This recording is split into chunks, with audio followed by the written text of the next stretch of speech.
Hello दोस्तों, GK उत्कर्ष IQ में आप लोगों का स्वागत है दोस्तों। घटना चक्र का बुक है दोस्तों। यह जो बुक है दोस्तों सभी एग्जाम के लिए अति महत्वपूर्ण है। और दोस्तों इसमें क्योंकि दोस्तों इसमें जो भी क्वेश्चन है इसमें प्रीवियस ईयर क्वेश्चन शामिल है दोस्तों। और एग्जाम में दोस्तों प्रीवियस ईयर क्वेश्चन देखने को अधिक मिलते हैं। तो जिसमें यही एक बुक है दोस्तों एग्जाम के लिए सबसे अच्छा बुक है, जो इसमें प्रीवियस ईयर जो क्वेश्चन है और 1990 से जनवरी 2023 तक इसमें प्रीवियस ईयर क्वेश्चन शामिल है। यह दोस्तों बुक बहुत इंपॉर्टेंट बुक है दोस्तों। अभी अभी जो एग्जाम होने वाला है बिहार दरोगा का, मेंस का या बिहार एसएससी का, ये जो है ये दोस्तों बुक जो है दोस्तों एग्जाम के लिए रामबाण साबित होने वाला है। और दोस्तों भारतीय इतिहास है दोस्तों, भारतीय इतिहास से दोस्तों एग्जाम में अधिक क्वेश्चन देखने को मिलते हैं। तो आते हैं दोस्तों सीधा प्रश्न पे, सीधा प्रश्न पर। और मेरे चैनल को सब्सक्राइब नहीं किए हैं तो कर लीजिए और एक बार लाइक कर दीजिए, भूलिएगा नहीं। तो आते हैं पहले क्वेश्चन से। प्रथम भारतीय साम्राज्य स्थापित किया गया था। इसका सही आंसर हो जाएगा ऑप्शन सी, चंद्रगुप्त मौर्य द्वारा, जो कि प्रथम भारतीय साम्राज्य है जो कि चंद्रगुप्त मौर्य द्वारा स्थापित किया गया था। आते हैं दोस्तों अगले प्रश्न पर। और दोस्तों बता दें, रिवीजन करना अति आवश्यक दोस्तों। रिवीजन करने से कोई भी क्वेश्चन याद रहता है और उसका डाउट भी क्लियर हो जाता है। इसलिए आप लोग कोई भी प्रश्न हो जीके जीएस का रिवीजन कीजिए। और रिवीजन करने से ही एग्जाम में सफल होता है। कोई भी व्यक्ति रिवीजन किया है उसी को एग्जाम में सफल हुआ है। इसलिए आप लोग रिवीजन कीजिए। तो पहला प्रश्न पर अगला दूसरा प्रश्न है, भारत में पहले साम्राज्य की स्थापना किस शासक के द्वारा की गई थी? तो भारत में पहले साम्राज्य की स्थापना, तो इसका आंसर एक हो जाएगा चंद्रगुप्त मौर्य के द्वारा। दोस्तों रिपीट हो गया क्वेश्चन, आप लोग को याद भी हो गया होगा, क्योंकि पहले साम्राज्य की स्थापना वो शासक है चंद्रगुप्त मौर्य के द्वारा ही किया गया था और भारत में किया गया था। आते हैं दोस्तों अगले प्रश्न पे। अगला प्रश्न है, निम्नलिखित में कौन सा पुराना राजवंश है? तो इसका आंसर दोस्तों बी हो जाएगा मौर्य वंश, जो कि यह जो है सबसे पुराना राजवंश है। और दोस्तों इस तरह क्वेश्चन आते हैं, मौर्य वंश से क्वेश्चन आते हैं, सबसे पुराना राजवंश मौर्य वंश है। आते हैं अगले प्रश्न पे। अगला प्रश्न, जिसे ग्रंथ में चंद्रगुप्त मौर्य का विशिष्ट रूप में वर्णन हुआ है, तो जिसे ग्रंथ में, तो किस ग्रंथ में चंद्रगुप्त मौर्य के विशिष्ट रूप से वर्णन हुआ है? इसका आंसर सी विशाखा दत्त दोस्तों। यह जो है विशाखा दत्त जो है इन्हीं के ग्रंथ में चंद्रगुप्त मौर्य की विशिष्ट रूप से वर्णन किया गया है। आते हैं अगले प्रश्न पर। अगला प्रश्न है, यूनानी लेखक जस्टिन, दोस्तों जस्टिन जो था ना यह यूनानी लेखक था। और यह जो है सेंडोकोट्स कहा जाता है। तो क्यों कहा जाता है? तो यूनानी लेखक जस्टिन द्वारा सेंडोकोट्स कहा जाता है। किसको कहा जाता है? इसका आंसर एक चंद्रगुप्त मौर्य को कहा जाता है सेंडोकोट्स, जो कि यूनानी लेखक जस्टिन द्वारा जो सेंडोकोट्स कहा जाता है चंद्रगुप्त मौर्य को कहा जाता है। आते हैं अगले प्रश्न पे। अगला प्रश्न है, सेंडोकोट्स से चंद्रगुप्त मौर्य की पहचान किसने की? तो इसका सही आंसर हो जाएगा ऑप्शन एक विलियम जोन्स। दोस्तों विलियम जोन्स ने यह सेंडोकोट्स से चंद्रगुप्त मौर्य की जो पहचान की करवाई गई थी वह विलियम जोन्स के द्वारा करवाई गई थी। अगला प्रश्न है, निम्न में से किसे सेंडोकोट्स चंद्रगुप्त मौर्य और सिकंदर महान की भेंट का उल्लेख किया गया है? तो निम्न में से किसने, तो दोस्तों किसके द्वारा सेंडोकोट्स और चंद्रगुप्त मौर्य और सिकंदर महान की भेंट का उल्लेख किया गया है? तो इसका सही आंसर हो जाएगा ऑप्शन बी, जस्टिन। दोस्तों यह जो है जस्टिन के द्वारा सेंडोकोट्स अर्थात दोस्तों चंद्रगुप्त मौर्य और सिकंदर के महान भेंट उल्लेख किया, तो यह जस्टिन द्वारा किया गया था उल्लेख। अगला प्रश्न पर आते हैं।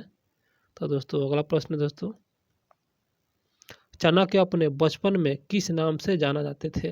तो जो चाणक्य थे ना बचपन में किस नाम से जाना जाते थे? इसका आंसर सी विष्णुगुप्त के नाम से जाने जाते थे चाणक्य और बचपन में।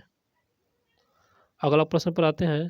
तो अगला प्रश्न, चाणक्य का अन्य नाम बताना है, तो अर्थात दोस्तों दूसरा नाम। इसका आंसर बी विष्णुगुप्त के नाम से जाना जाता था। चाणक्य को विष्णुगुप्त के नाम से जाना जाता था। अगला प्रश्न पर आते हैं दोस्तों, कौटिल्य की पुस्तक अर्थशास्त्र किस विषय पर आधारित है? तो उस विषय किस विषय पर आधारित है? तो इसका आंसर ये हो जाएगा। और देखते हैं नोट्स में क्या है, किस पर आधारित है। तो यहाँ पर नोट्स है और नोट्स को देख लेते हैं। कौटिल्य, इसी को चाणक्य के नाम से जाना जाता है। इन्हीं के द्वारा मौर्य काल में रचित अर्थशास्त्र के सिद्धांत और अभ्यास की पुस्तक है। इसमें राज्य के लिए मंडल सिद्धांत है और जो विदेश नीति की व्याख्या करता है। इसके अलावा इनमें सप्तांग सिद्धांत, राज्य, आमत्य, जनपद, दुर्ग, कोष, दंड एवं मित्र की सर्वप्रथम व्याख्या मिलती है। अर्थशास्त्र में तत्कालीन प्रशासन एवं कृषि, शिल्प एवं व्यापार व्यवस्था की भूमि विस्तार जानकारी प्राप्त होता है। तो दोस्तों यहाँ पर देख लीजिए, यहाँ पर यही सब प्राप्त होता है मौर्य काल में। अर्थशास्त्र में सिद्धांत और अभ्यास पुस्तक है, और राज्य के लिए मंडल सिद्धांत और विदेशी नीति की व्याख्या करता है, और यही अर्थशास्त्र में। और इसके अलावा सप्तांग सिद्धांत, राजा, अमात्य, जनपद, दुर्ग, कोष, दंड, मित्र, ये सब व्याख्या मिलता है। तो इसका आंसर ई हो जाएगा। आते हैं अगले प्रश्न पे। अगला प्रश्न, कौटिल्य का अर्थशास्त्र है एक, तो क्या है इसका आंसर डी, यह शासन के सिद्धांत पुस्तक है। जो कौटिल्य का अर्थशास्त्र है यह शासन के सिद्धांतों पर आधारित है यह पुस्तक। अगला प्रश्न है 13 नंबर क्वेश्चन पर आते हैं। अभी तक चैनल को सब्सक्राइब नहीं किए हैं तो कर लीजिए। निम्नलिखित में से राज्य के सप्तांग सिद्धांत के अनुसार राज्य का 7वां अंग बताना है, जो कि सप्तांग सिद्धांत के अनुसार राज्य का 7वां अंग, इसका आंसर सी मित्र है यह, जो कि यह 7वां अंग है। अगला प्रश्न है, कौटिल्य के अर्थशास्त्र में पहलू पर प्रकाश डाला गया है। तो कौटिल्य के अर्थशास्त्र में किस पहलू पर प्रकाश डाला गया है, इसका आंसर बी हो जाएगा। यह राजनीतिक नीतियों पर प्रकाश डाला गया है, और इस पिछले क्वेश्चन में आपको मिला होगा राजनीतिक नीतियाँ के संबंध में, तो इसका आंसर बी हो जाएगा। अगला प्रश्न है दोस्तों 15 नंबर क्वेश्चन पर आते हैं। तो कौटिल्य अर्थशास्त्र के अनुसार निम्नलिखित में से कौन सही है, और सही को चुनना है जो कि कौटिल्य के अर्थशास्त्र के अनुसार। तो आइए देखते हैं इसमें क्या सही है। तो इसका आंसर दोस्तों एक हो जाएगा। 1 और 2 सही है, तो 1 और 2 को अच्छे से देख लेते हैं और समझ लेते हैं, पहला और दूसरा को, जो कि कौटिल्य के अर्थशास्त्र के अनुसार। न्यायिक दंड के परिणाम स्वरूप कोई व्यक्ति दास हो सकता है।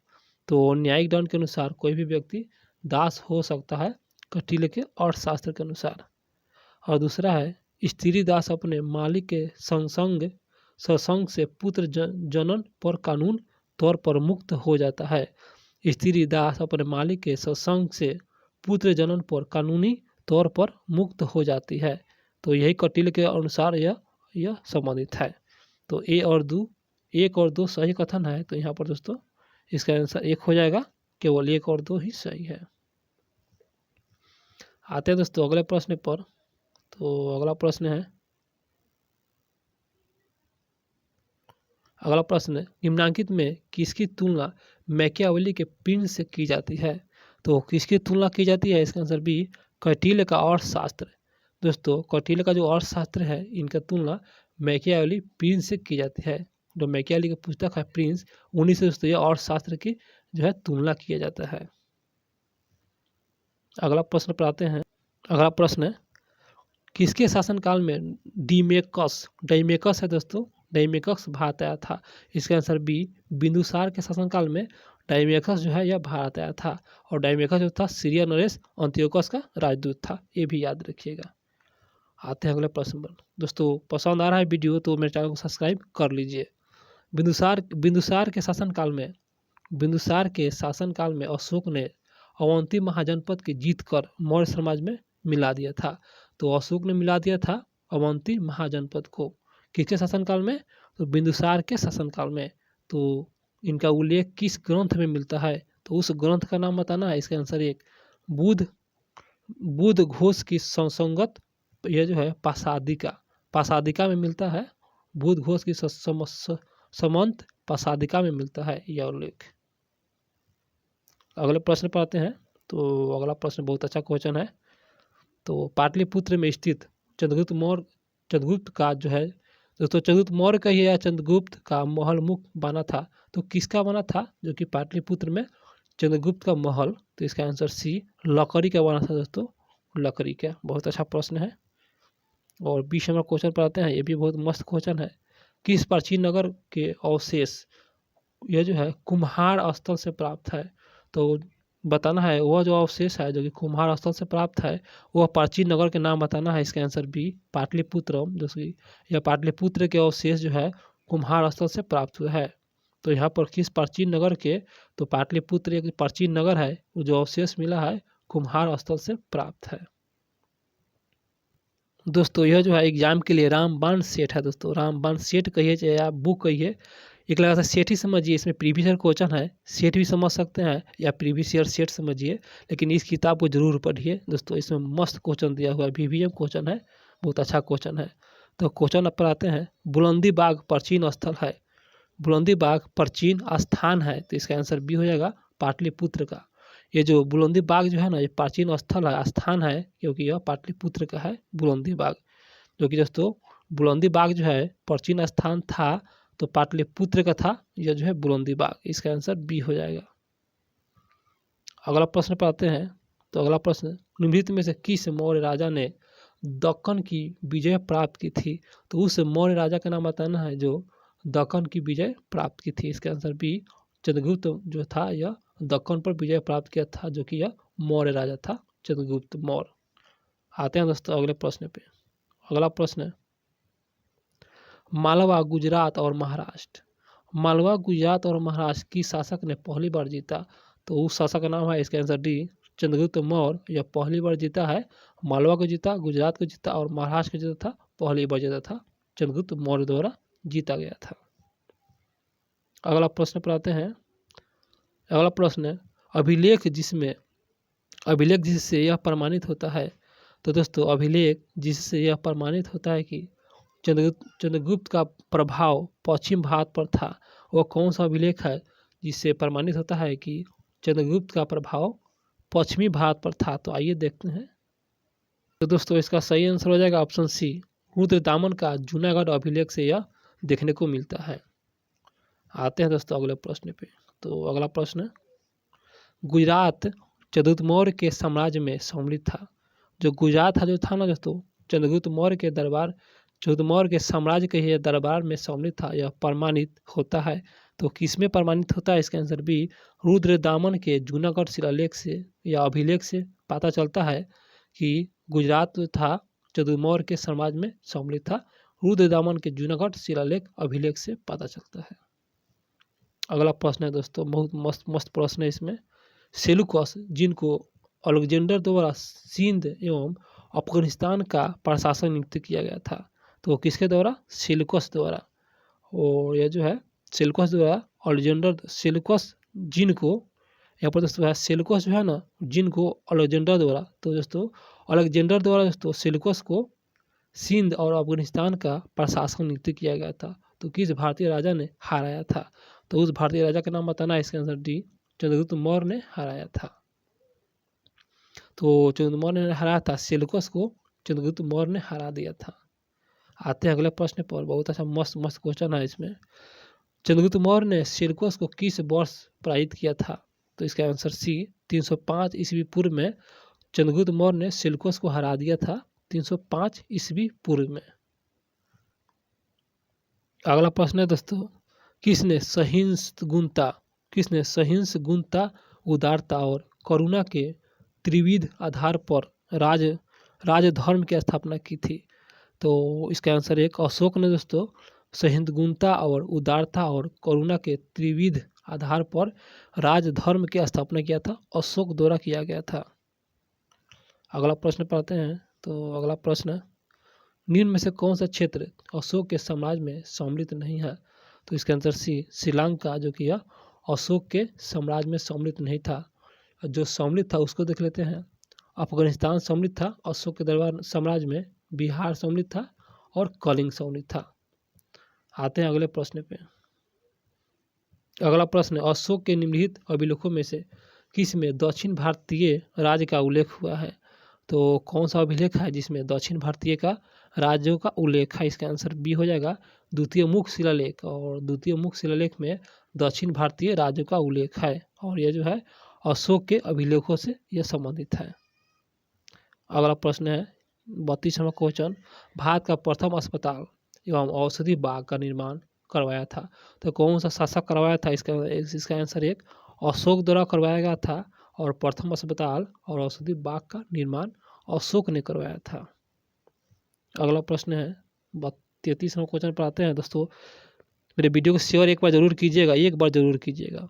अशोक ने बौद्ध होते हुए भी हिंदू धर्म आस्था नहीं छोड़ी, इसका कारण क्या है दोस्तों? इसका प्रमाण कहाँ से मिलता है? तो यह जो है सी देव नाम प्रिय की उपाधि से देव नाम प्रिय की उपाधि धारण किया था अशोक ने, और इसी से प्रमाणित होता है कि यह दोस्तों बौद्ध होते हुए भी हिंदू धर्म में आस्था नहीं छोड़ा था। देव नाम प्रिय की उपाधि धारण किया था अशोक, इसी से प्रमाणित होता है। आते हैं अगले प्रश्न पे। अगला प्रश्न है दोस्तों, निम्नलिखित में से किस स्रोतों में अशोक ने राजकाल में तृतीय बौद्ध समितियों होने का उल्लेख मिलता है? तो अशोक के राजकाल में तृतीय बौद्ध समितियों का होने का उल्लेख मिलता है किसमें? इसका आंसर दोस्तों बी 2 और 3। तो दीपवंशी में मिलता है, दीपवंश, और तीसरा है महावंश। दीपवंश और महावंश इसी में दोस्तों मिलता है अशोक के राजकाल में तृतीय बौद्ध समितियों का उल्लेख मिलता है, दीपवंश और महावंश। अगला प्रश्न पर आते हैं। अगला प्रश्न बहुत अच्छा प्रश्न है, और दोस्तों अशोक के चैप्टर में से क्वेश्चन आते हैं एग्जाम में। तो अशोक के शासनकाल में बौद्ध सभा किस नगर में आयोजित की गई थी? तो उस नगर के नाम बताना है, इसका आंसर बी पाटलिपुत्र। दोस्तों यहाँ बौद्ध सभा के यहाँ पर अशोक के शासनकाल में पाटलिपुत्र में जो है बौद्ध सभा का आयोजन किया गया था, पाटलिपुत्र में। अगला प्रश्न है, बहुत अच्छा प्रश्न है, मिलान करना है। आइए मिलान करते हैं। निम्नलिखित में शासक बौद्ध धर्म के अनुयायी थे, तो उस शासक का नाम बताना है जो बौद्ध धर्म के अनुयायी थे। इसका आंसर डी हो जाएगा 2 और 4। 2 और 4। अशोक तो था ही, आप लोग को भी जानते होंगे, और दशरथ भी था, याद रखिएगा दोस्तों, दशरथ भी बौद्ध धर्म के अनुयायी था। अगला प्रश्न है रज्जुक थे। रज्जुक दोस्तों इसका आंसर बी मौर्य शासन में एक अधिकारी था, एक अधिकारी के तौर पर रज्जुक कार्य करते थे। रज्जुक तो थे एक मौर्य शासन में एक अधिकारी था। अगला प्रश्न है सार्थवाह किसे कहते हैं? इसका आंसर बी व्यापारियों के काफिले को कहा जाता है। व्यापारियों के काफिले को कहा जाता है सार्थवाह कहा जाता है। अगला प्रश्न है 39 नंबर क्वेश्चन पर आते हैं।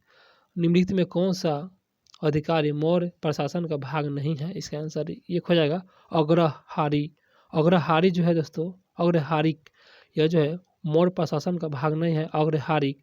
और जो है उसको देख लेते हैं, युक्ति है मौर्य प्रशासन का भाग, युक्ति, रज्जुक अभी अभी पढ़े हैं, और प्रादेशिक, ये सभी दोस्तों मौर्य प्रशासन का भाग है, और अग्रहारिक नहीं है। अगला प्रश्न पर आते हैं, 40 नंबर क्वेश्चन पर आते हैं। सारनाथ स्तंभ का निर्माण किया था, तो किनके द्वारा किया गया था? इसका आंसर बी अशोक द्वारा किया गया था सारनाथ स्तंभ का निर्माण। अगला प्रश्न है निम्नलिखित में से किसे सर्वश्रेष्ठ स्तूप मानते हैं? इसका आंसर दोस्तों सी सांची को, यह जो स्तूप है एक जो है सर्वश्रेष्ठ स्तूप के नाम से यह विख्यात है।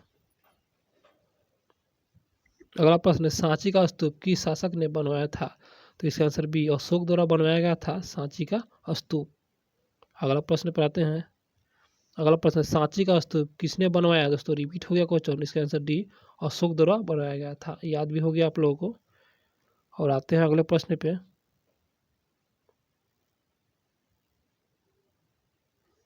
अगला प्रश्न है दोस्तों अशोक के शिलालेखों में प्रयुक्त भाषा है, कौन सा भाषा है अशोक के शिलालेख में? इसका आंसर बी दोस्तों यह जो है प्राकृतिक भाषा है, जो कि अशोक के शिलालेखों में प्राकृतिक भाषा का प्रयुक्त किया गया है। अगला प्रश्न है, आते हैं 28 नंबर क्वेश्चन पे। तो क्वेश्चन होगा निम्नांकित में कौन सा अशोककालीन अभिलेख खरोष्टी लिपि में है? तो इसका आंसर सी हो जाएगा शाहबाज गढ़ी। दोस्तों शाहबाज गढ़ी यह जो है खरोष्टी लिपि में जो कि है निर्मित किया गया है। आते हैं अगले प्रश्न पे। दोस्तों पेज है तो थोड़ा पढ़ने में दिक्कत होता है, बोर्ड नहीं है इसी कारण, तो आप लोग एडजस्ट कीजिए। पत्थर पर प्राचीनतम शिलालेख किस भाषा में थे? इसका सही आंसर हो सी प्राकृतिक भाषा में। दोस्तों पत्थर पर अशोक के समय अशोक जो लिखते थे, पत्थर पर जो प्राचीनतम शिलालेख जो लिखते थे अशोक के समय, वह प्राकृतिक भाषा में था, जो कि दोस्तों यह जो है पत्थर पर प्राचीनतम शिलालेख था। पत्थर पर भी लिखा जाता था, वो कि प्राकृतिक भाषा में लिखा जाता था। 50 नंबर क्वेश्चन पर आते हैं। ब्राह्मी लिपि का प्रथम उद्घाटन किस पर उत्कीर्ण अक्षरों से किया गया था? तो ब्राह्मी लिपि पर प्रथम उद्घाटन जो था किस पर उत्कीर्ण अक्षरों से किया गया था? तो इसका आंसर एक पत्थर की पट्टियों पर। तो पत्थर की पट्टियों पर यह जो है दोस्तों अक्षरों का जो है प्रयोग किया गया था, पत्थर के पट्टियों पर। तो दोस्तों मेरा क्वेश्चन और मेरा वीडियो पसंद आ रहा है आप लोगों को तो चैनल को सब्सक्राइब करिए दोस्तों। इसमें 50 ही क्वेश्चन लेके आए थे दोस्तों, और इसके नेक्स्ट वीडियो अपलोड करेंगे तो फिर उसमें 50 क्वेश्चन सम्मिलित करेंगे। तो छोटा वीडियो बहुत अच्छा होता है।